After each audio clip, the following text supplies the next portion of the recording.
gracias a Dios por la persona que te trajo a este mundo, tu madre, la que te llevó en su vientre 9 meses.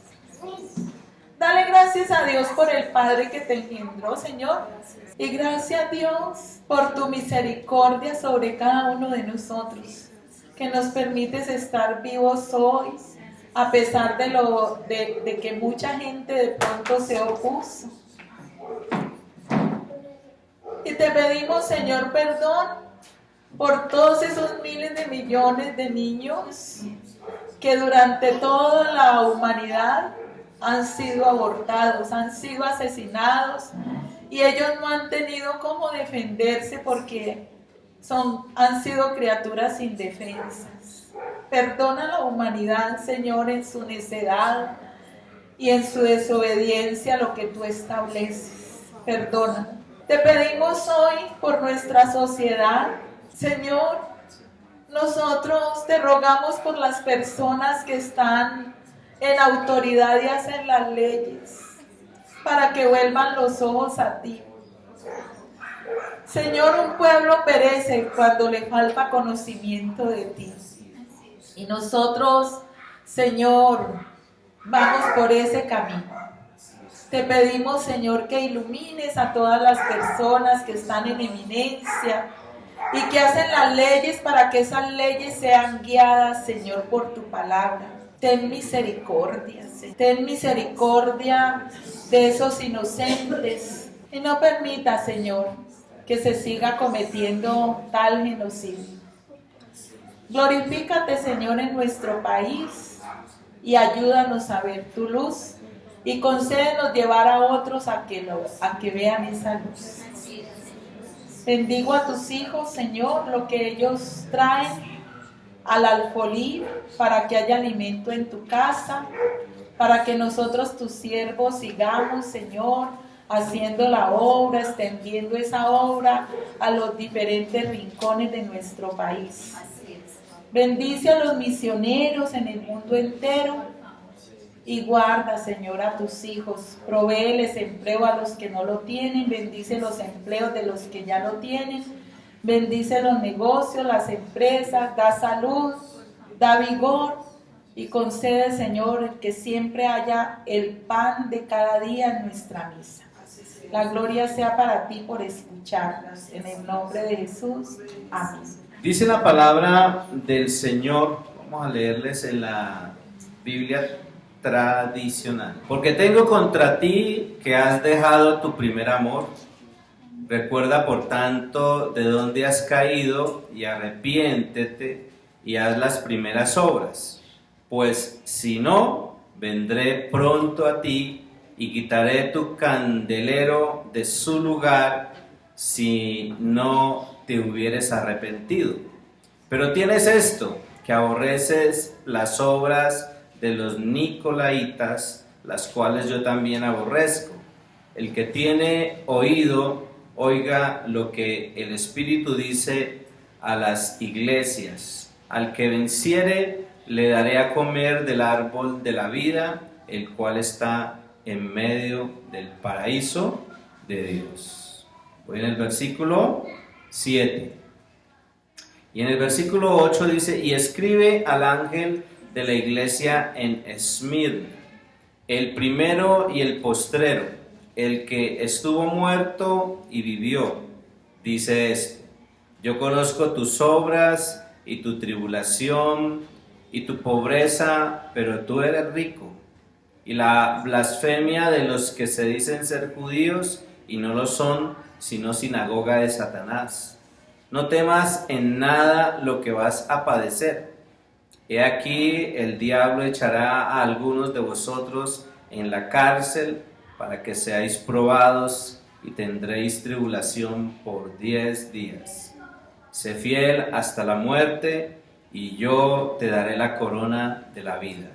El que tenga oído, oiga lo que el Espíritu dice a las iglesias. El que venciere no sufrirá daño de la segunda muerte. Bueno, aquí hay dos partes, o mejor esta porción que acabamos de leer, necesitamos dividirla en dos partes. en la reflexión que debemos hacer.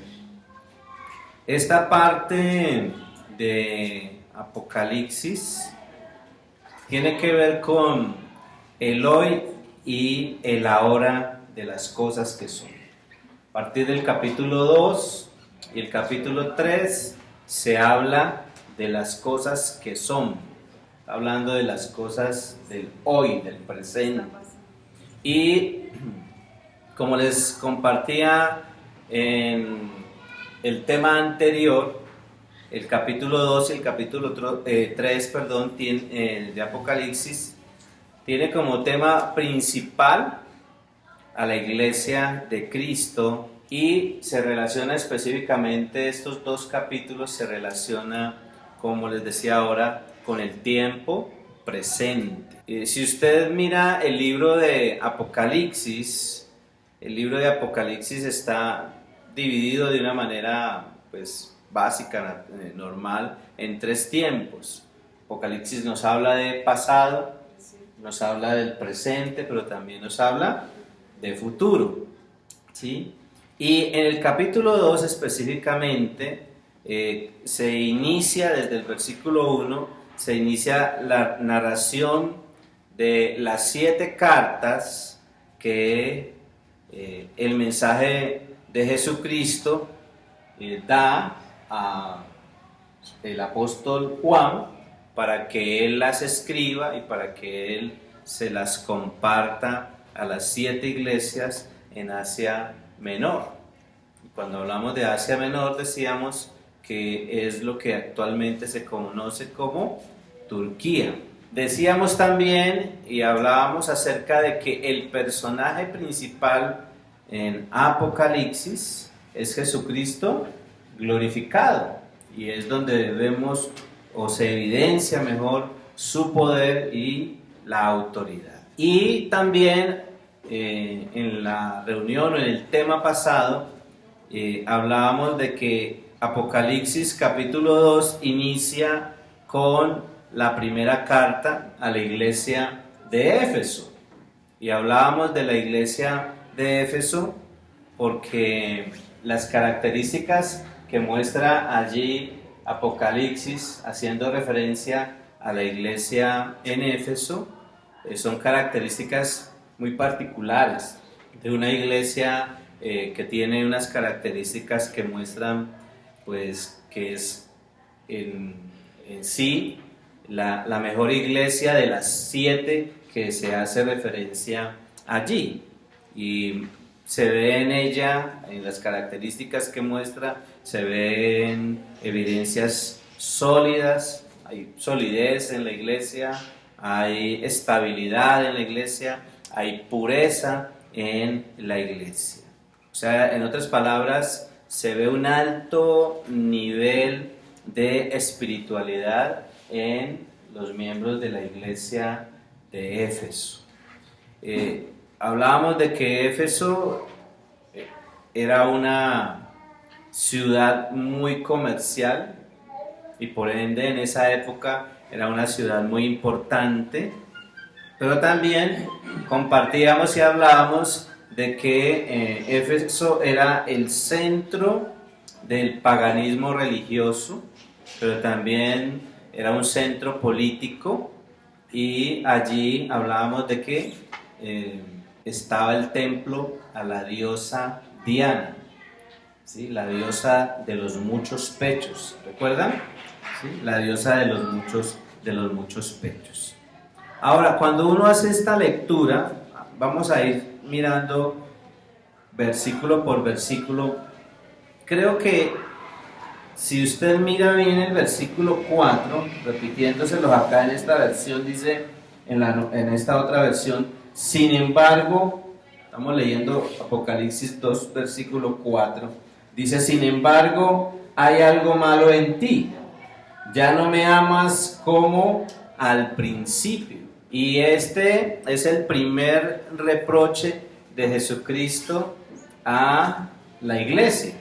En este caso se lo está haciendo a la iglesia en la ciudad de Éfeso, pero también, como decíamos anteriormente, las características de lo que nos narra allí la Biblia sobre cada una de estas iglesias tiene que ver mucho también con nosotros como iglesia.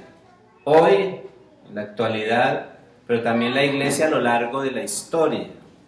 Y aquí vemos el primer reproche de Jesucristo a la iglesia. Y ese reproche tiene que ver con el peligro que se da cuando nosotros dejamos lo mejor y lo más importante. Y cuando usted pues evalúa qué es lo mejor y lo más importante para cada uno de nosotros como hijos de Dios, como cristianos, pues sencillamente tiene que ver con nuestra relación con Dios. ¿Sí? Una relación necesita ser cultivada. Y como hijos de Dios estamos llamados a cultivar nuestra relación con Él.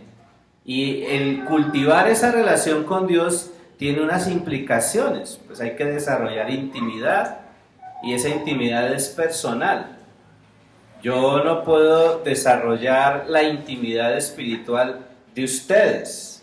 Puedo motivarles, puedo instarles a que ustedes se acerquen y se relacionen con Dios.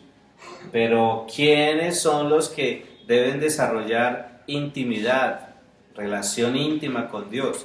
Pues cada uno de ustedes. A eso estamos llamados cada uno de nosotros como hijos de Dios. Y el reproche es por el peligro, ¿sí? Hay un reproche allí de Jesucristo a la iglesia por el peligro de dejar, como les decía ahora, lo mejor y lo más importante. Esa frase tiene que ver mucho con lo que Jesús le dijo a Marta, ¿recuerdan? Sí. Cuando Marta estaba recibiendo la visita de Jesús y sus discípulos, y entonces Jesús le dice: Marta, Marta, afanada y turbada, ¿sí? María escogió la mejor parte. Y creo que la mejor parte, o no creo, es real. La mejor parte para nosotros los cristianos es nuestra relación con Dios. Y esa relación con Dios tiene que evidenciarse a través de la intimidad con Él, y esa intimidad debe ser personal. Y esa intimidad debe ser permanente. Y esa intimidad es la que debe traer en la vida de cada uno de nosotros gozo, pero también debe traer entrega, ¿sí?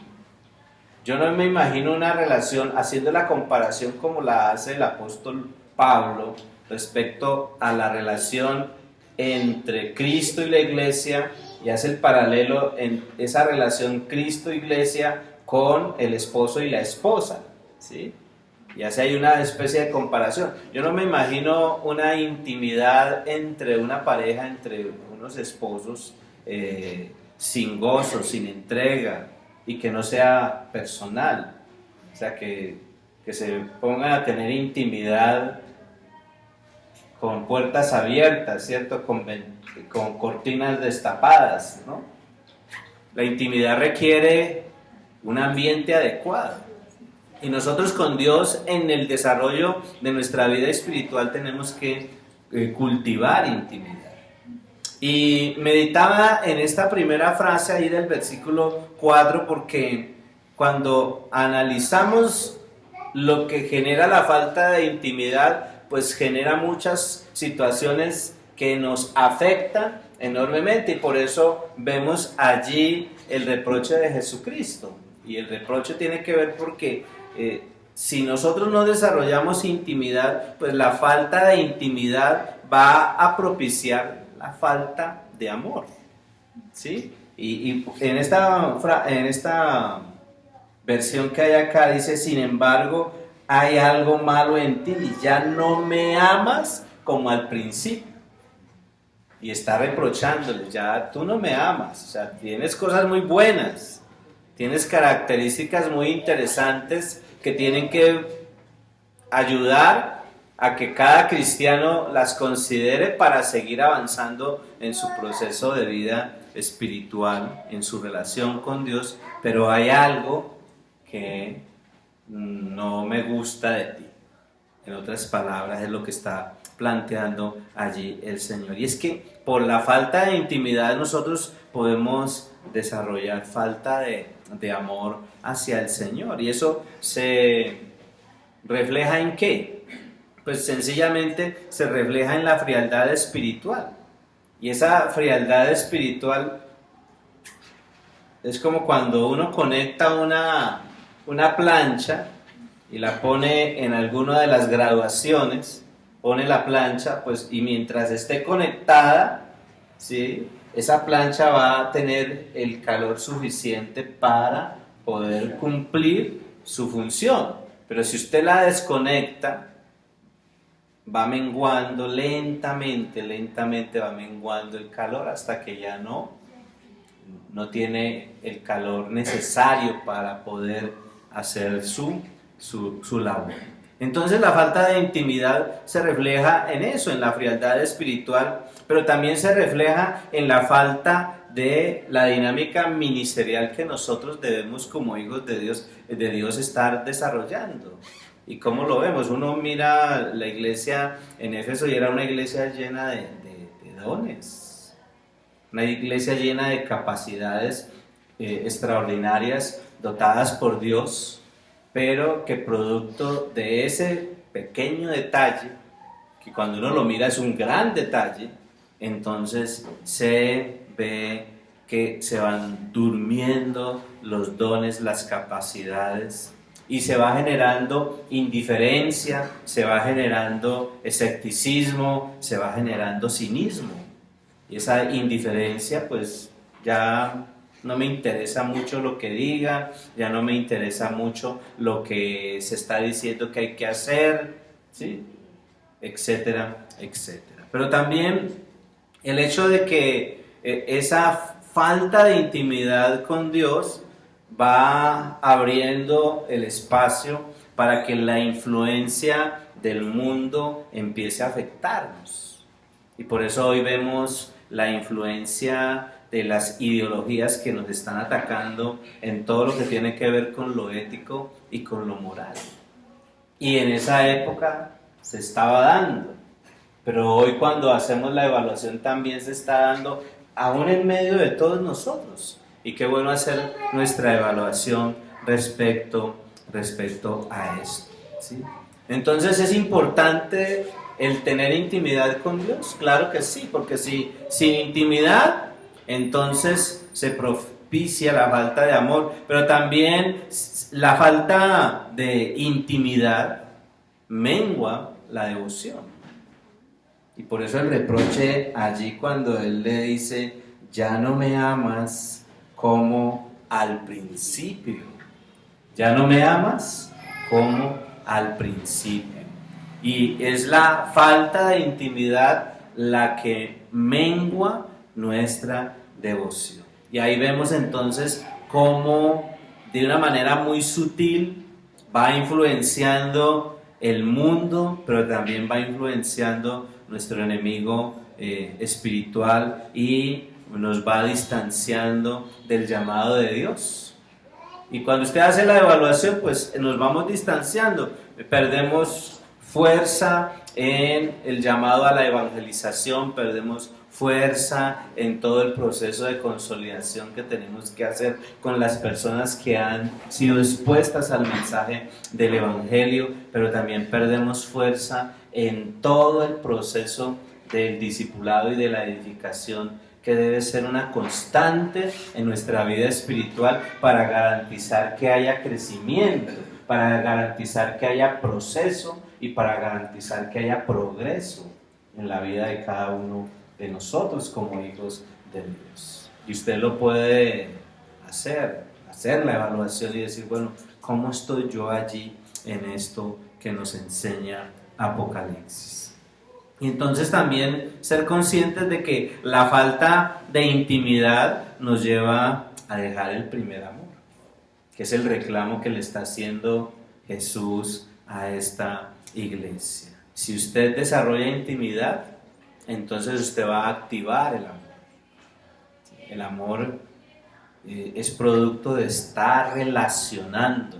Imagínese usted o piense mejor, piense en cómo se relaciona con su familia, llámese cónyuges, llámese hermanos, llámese padres, ¿sí? Tíos, primos. ¿Cómo se relaciona usted? Y si usted no desarrolla una adecuada intimidad, unos principios adecuados, va a haber conflicto. Por lo general hay conflicto, ¿no? Que me miraron, que no me miraron, que me dijeron, que no me dijeron, ¿sí?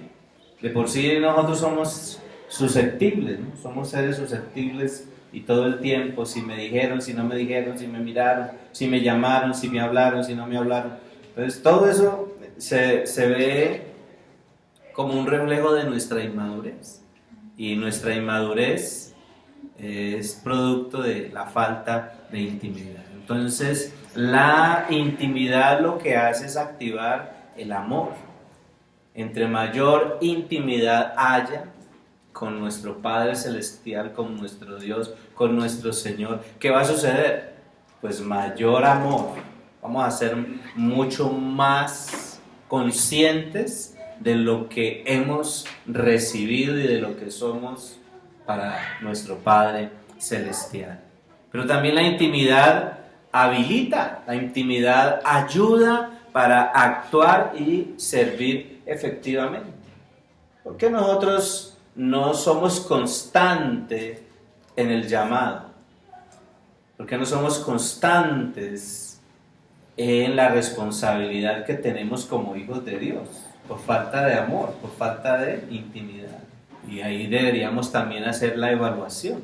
Desde que comenzó este año, ¿cómo ha sido nuestra constante evangelizadora? Del proclamar a otros del amor de Dios, del mensaje de la salvación. Y no solamente quedarnos conformes con haberles dicho Dios le ama, ¿no? Porque a veces no sabemos el discurso de memoria, ¿no? Dios te ama, Dios tiene un plan para tu vida, pero nos aseguramos de que la persona realmente se haya hecho consciente de la necesidad que tiene de relacionarse con Dios, de buscar a Dios, de honrar a Dios, de conocer a Dios, de seguir a Dios. ¿Lo estamos haciendo? Deberíamos mirar ese elemento. Y miren lo que dice en el versículo 5, dice, ¿recuerdas los días de tu primer amor? ¡Qué diferente eras! Si no te arrepientes y trabajas como lo hacías antes, vendré y quitaré tu candelero del lugar que ocupa entre las iglesias. Y esta es una advertencia también, la advertencia de volver al primer amor, y el Señor le está haciendo esa advertencia a la iglesia. ¿Sí? Inicialmente uno ve elogios, ¿no? Recuerdan, en la reunión pasada hablamos de la iglesia de Éfeso y todos los elogios que Él les da, pero la característica que uno encuentra en todas las iglesias o en el mensaje que Jesucristo le envía a través del apóstol Juan a todas las iglesias, es un mensaje en donde involucra todas estas características de elogio, pero también de reproche. Y aquí vemos reproche, y el reproche es una advertencia de que hay que volver al primer amor. Y cuando él hace aquí en esta versión, lo hace en forma de pregunta, y dice, ¿recuerdas los días de tu primer amor? ¿Usted ha recordado? ¿Usted se ha tomado el tiempo últimamente de recordar cómo fueron esos inicios de su vida cristiana, de su vida espiritual? ¿Cómo era usted? Aquí tenemos gente joven y nueva, ¿cierto? En el proceso. Pero ¿cómo éramos nosotros? Lo que hacíamos, ¿no? Yo me acuerdo de las locuras que hacía.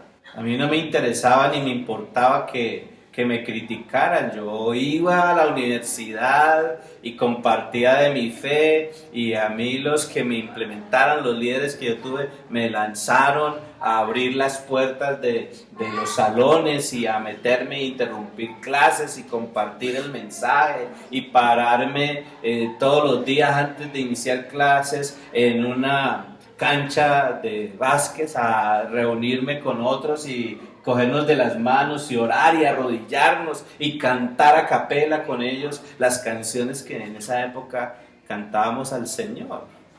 Independiente de que del segundo, del tercer piso nos estuvieran silbando, tirando cosas, gritando groserías.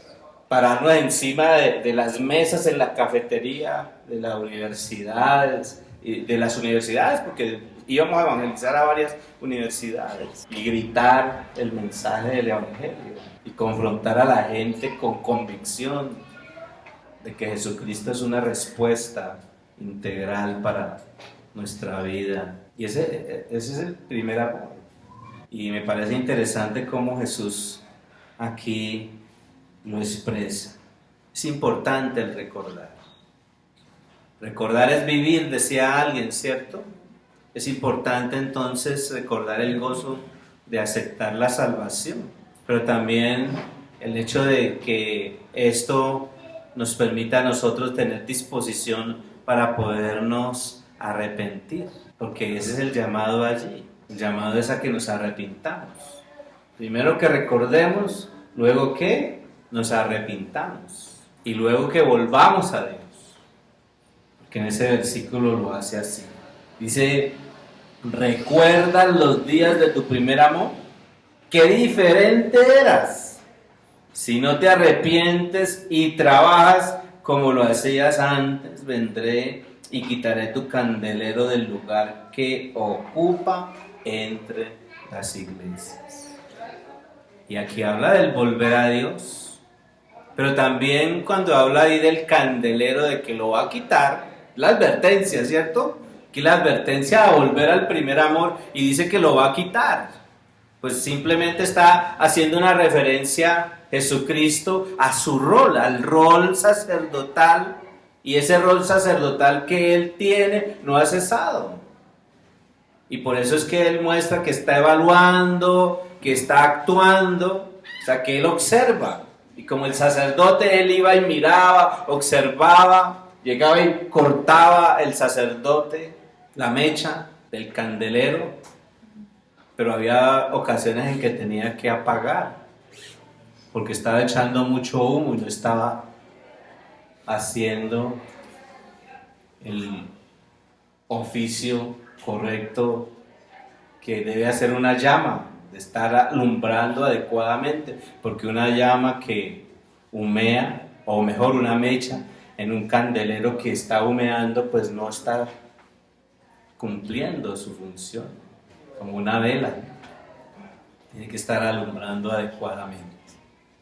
Así debería ser nuestra vida. Y en el versículo 6, avanzando allí, dice: pero hay algo bueno en ti, aborreces tanto como yo las obras de los nicolaítas. Y sencillamente pues lo que nos está planteando allí es que sin intimidad nosotros aceptamos la apostasía. Por eso es importante desarrollar intimidad, ¿sí? No aceptar ni aprobar el pecado. Y aquí vemos que se estaban levantando algún grupo. Lo más probable era que se estaba levantando dentro de la iglesia algún grupo, y ese grupo pues estaba practicando, haciendo cosas que no eran correctas, y pues había una reacción de esta iglesia en contra de esas personas que estaban actuando equivocadamente. Y en el versículo 7 dice: el que pueda oír, escuche lo que el Espíritu dice a las iglesias. A los vencedores daré a comer del fruto del árbol de la vida que está en medio del paraíso de Dios. Y meditando en esto, yo pensaba en esa importancia de tener una constante intimidad con Dios. Porque la intimidad es la que nos hace a nosotros sensibles a la voz de Dios. Y por eso dice ahí, el que pueda oír, escuche. Hay gente que oye, pero no escucha. ¿Sí? ¿Me hago entender? Hay gente que tiene la capacidad de oír, ¿sí? Pero no está atento, en otras palabras. Tiene que ver con atención. Miren, sin intimidad no puede haber comprensión de lo que se oye. O sea, una persona que realmente escucha es una persona que ha entendido lo que está oyendo. ¿No le ha pasado que a veces uno dice, ¿de qué estaban hablando? Y usted estaba allí, en ese lugar. Usted estaba con los ojos así abiertotes, bien grandotes, y uno, o mejor el que está hablando dice, uy, me está entendiendo, porque uno lo ve con los ojos así abiertos. Y después les pregunta, ¿de qué es que estaba hablando? ¿De qué estaba hablando? Se fue. Empezó a pensar en otra cosa, ¿cierto? Y de pronto una palabra le llamó la atención. Entonces, ¿de qué estaban hablando? ¿De qué estaban hablando? Pues lo que enfatiza aquí la exhortación que hay aquí es de que el que pueda oír, escuche lo que el Espíritu dice a las iglesias. Y es la intimidad. La intimidad nos hace sensibles a la voz de Dios. Y la intimidad es la que nos permite tener comprensión de lo que Él está diciendo a través de su Santo Espíritu a cada uno de nosotros. Pero también la intimidad nos hace perseverantes. La intimidad nos prepara para nosotros disfrutar plenamente de la eternidad. Porque si yo soy consciente de esto que está ofreciendo aquí, dice, a los vencedores daré a comer del fruto del árbol de la vida que está en medio del paraíso de Dios. Entonces, nosotros, producto de estar en una permanente relación con Dios, podemos ir desde ya preparándonos para disfrutar, poder disfrutar de esa eternidad que el Señor tiene preparado para nosotros, ¿sí? De las cosas buenas que en la eternidad vamos a disfrutar. Por eso dice allí, podrá comer del árbol de la vida. Y es curioso, ¿no? En Génesis capítulo 3 había la oportunidad, ¿sí?, de comer del árbol de la vida. Pero por el pecado se quitó esa oportunidad. Pero es a través de Cristo que nosotros vamos a tener la oportunidad de comer del árbol de la vida. Y comer del árbol de la vida es poder vivir eternamente dependiendo de Dios. Poder vivir eternamente glorificando a Dios. A eso hace referencia esto. Y a partir del versículo 8, dice allí, escribe esto al pastor de la iglesia de Esmirna, el primero y el último, el que estuvo muerto y resucitó, te manda a decir lo siguiente. Y uno encuentra aquí el inicio al mensaje de, o a la iglesia, mejor a la iglesia de Esmirna. Así como la iglesia de Éfeso es conocida como la iglesia apostólica, la iglesia de Esmirna es conocida como la iglesia mártir, la iglesia sufriente. Mirra es un vocablo que se traduce como Esmirna, y eso da una idea de sufrimiento. La palabra tiene esa connotación. Esmirna es una idea de sufrimiento, el significado tiene que ver con sufrimiento. Lo que se conoce como la ciudad de Esmirna, en la actualidad se llama Izmir, que también queda en Turquía. También Esmirna era un centro comercial, conocido como la corona de Asia. Es una ciudad antigua, más de 2000 años antes de Cristo fue fundada.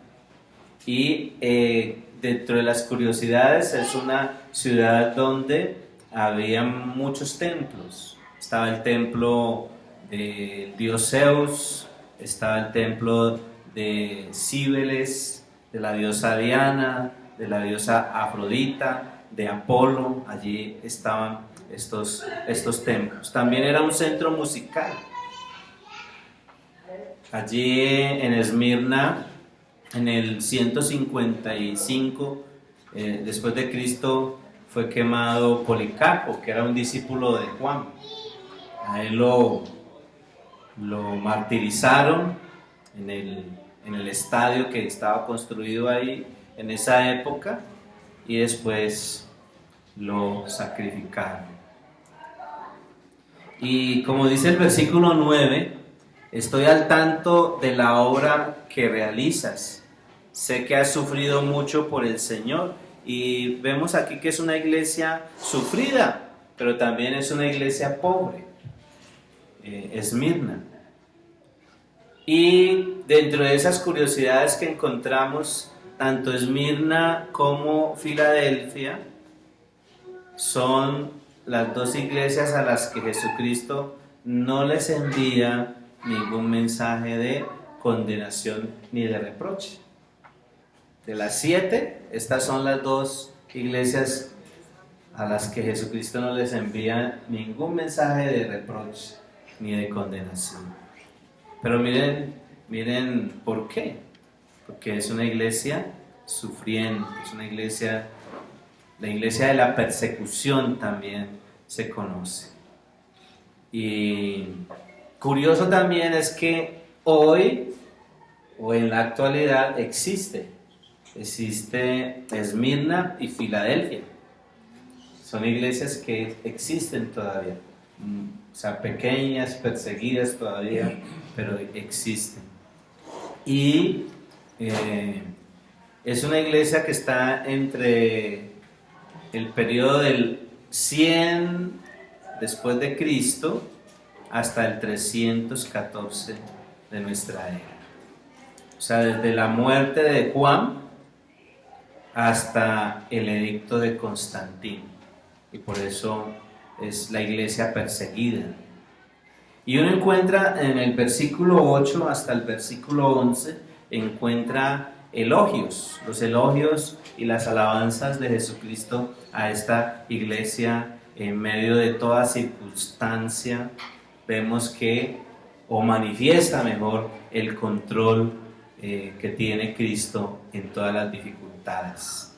Y pues todos pasamos por dificultades, pero algo que tenemos que aprender de esto es que las dificultades del que sufre le permiten identificarse con Cristo, si realmente está conectado con el Señor, ¿sí? Si realmente está conectado con el Señor. Y entonces ahí hay unas alabanzas aquí, hay unos elogios que se le da a la iglesia y tienen que ver con la admiración del Señor por su perseverancia en medio de la tribulación. Y eso es también para nosotros, ¿no? El Señor admira a los que perseveran en la tribulación. Aquí no está hablando de la gran tribulación, aquí está hablando específicamente de la persecución, porque es la iglesia que viene siendo perseguida. ¿Y qué nos muestra eso? Pues el amor al Señor. Si usted desarrolla amor a Dios, pues va a lograr desarrollar fortaleza para continuar sin desmayar. Y ese es un ejemplo que vemos en los cristianos de la iglesia de Esmirna. Gente que amaba al Señor, gente que se fortalecía en el Señor y gente que continuaba, que no desmayaba. Pero también entender que el amor al Señor da fortaleza para permanecer fiel, estar dispuestos a todo. El amor al Señor da fortaleza para actuar con valentía.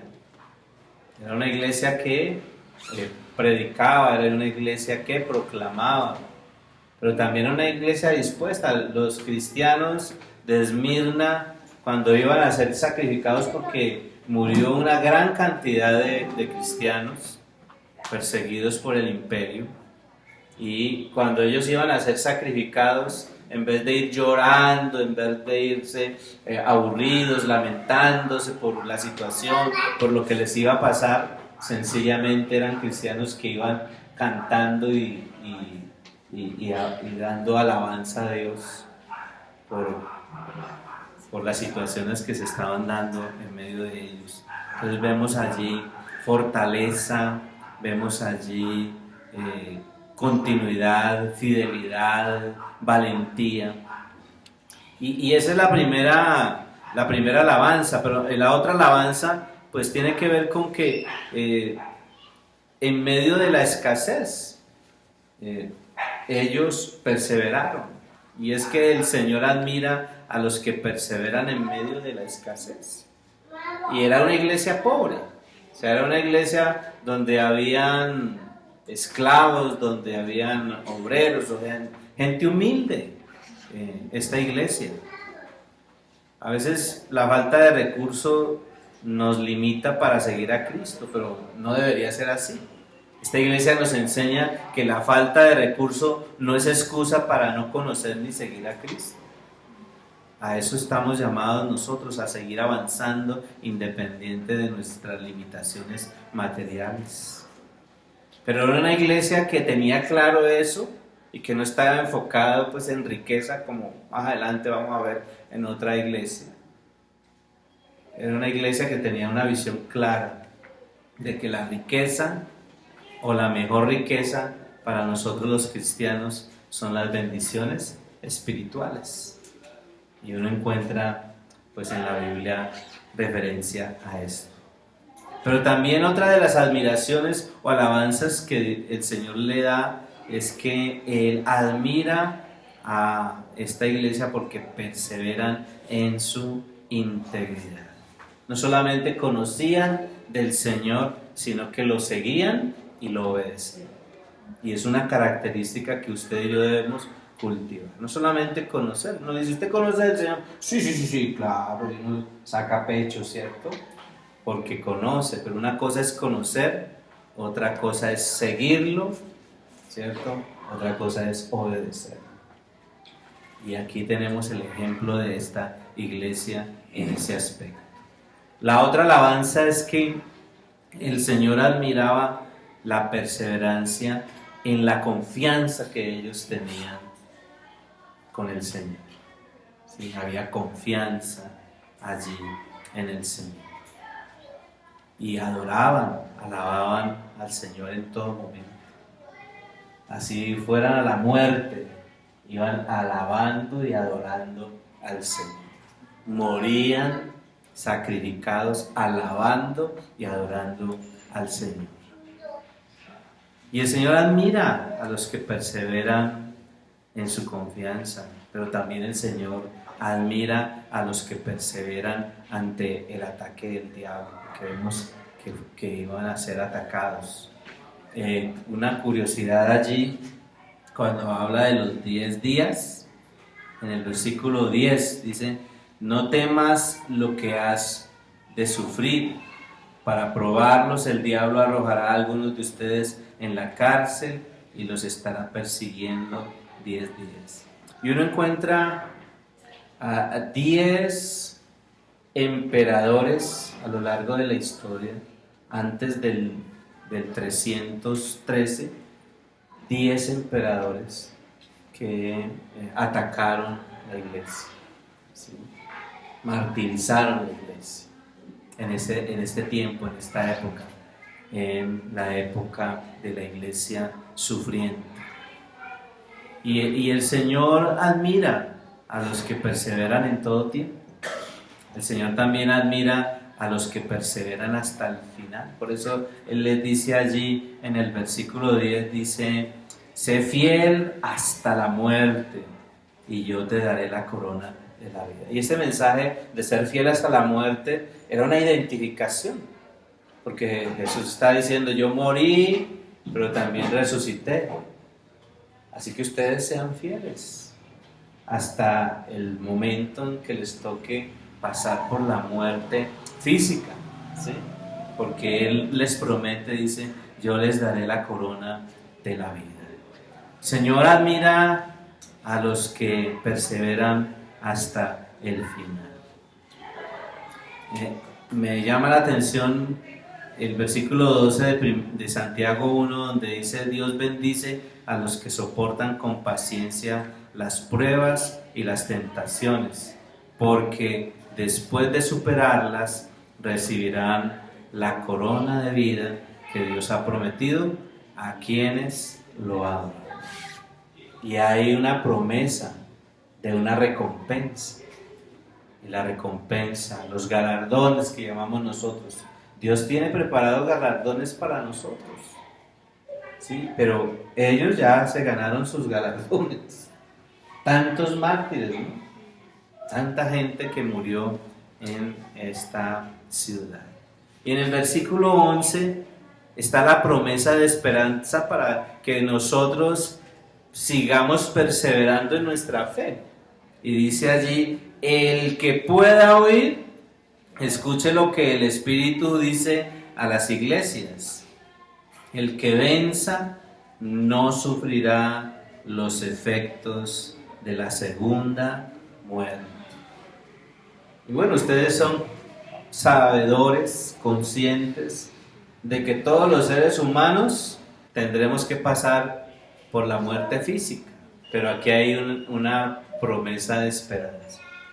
Si nosotros amamos al Señor, si nosotros perseveramos en nuestra fe, ¿qué es lo que está planteando allí? O sea, evidenciamos que realmente hemos aceptado a Jesucristo en serio como Señor y Salvador. Pues sencillo. Nosotros vamos a ser liberados, nosotros vamos a ser sacados de esa triste consecuencia que van a vivir las personas que no aceptan a Cristo, que no solamente van a morir física, sino espiritualmente. Y cuando hablamos de la muerte espiritual, estamos hablando de la segunda muerte. ¿Sí? Bueno, algunos tendremos la bendición de no tener ni siquiera la primera muerte. Porque si el Señor viene pronto, algunos estaremos vivos. Eso dice el apóstol Pablo, ¿cierto? Esa es nuestra esperanza. Que en cualquier momento suene la trompeta y los que estemos vivos, detrás de los que van resucitando, que murieron primero, confiando en el Señor. Esa es la esperanza que hay. Nuestra confianza está en lo que la palabra de Dios nos revela, nos plantea. Entonces, ¿qué tal si vamos allí delante del Señor, cerramos nuestros ojos, inclinamos nuestro rostro y le damos gracias? Gracias, Señor, por tu palabra, gracias, Señor, por tu enseñanza, gracias, Señor, por tu misericordia, por tu amor, por tu fidelidad. Gracias por confrontarnos, maravilloso Dios, con esto que nos enseñas hoy, de que no debemos descuidar lo mejor y lo más importante, que es nuestra íntima relación contigo. Y que independiente de cualquier circunstancia, por ser tus hijos, por estar en tus manos, estamos llamados a seguir avanzando, a seguir creciendo, a seguir desarrollándonos. Estamos llamados a perseverar, a no menguar, a cultivar esa íntima relación que nos permita no solo disfrutar, sino reflejar tu amor a este mundo que está perdido. Hoy te damos gracias, Señor. Pedimos que perdones, porque muchas veces, Señor, hemos menguado, porque muchas veces, Señor, hemos bajado la guardia en nuestra relación contigo y hemos perdido, Señor, fuerza. Permítenos fortalecernos en ti, que cada día haya el deseo, el anhelo de seguirte, que cada día haya el anhelo, el deseo de de buscarte, de conocerte, pero también de servirte. Que podamos ser instrumentos útiles, que podamos seguir, Señor, proclamando el mensaje que trae salvación, que trae vida eterna. Hoy bendice a estos mis hermanos, sigue obrando, sigue moviéndote en sus vidas, en sus familias, toma sus necesidades. Aquí dejamos delante de ti nuestro acuerdo de oración y oramos por cada necesidad que hemos estado clamando, intercediendo, suplicando, pidiéndote a ti, Dios de poder, Dios de misericordia, esperando en tu amor, en tu generosidad que respondas. Sigue moviéndote, sigue obrando, sigue actuando en medio de nosotros. A ti todo honor y gloria en el nombre precioso de Cristo Jesús. Amén.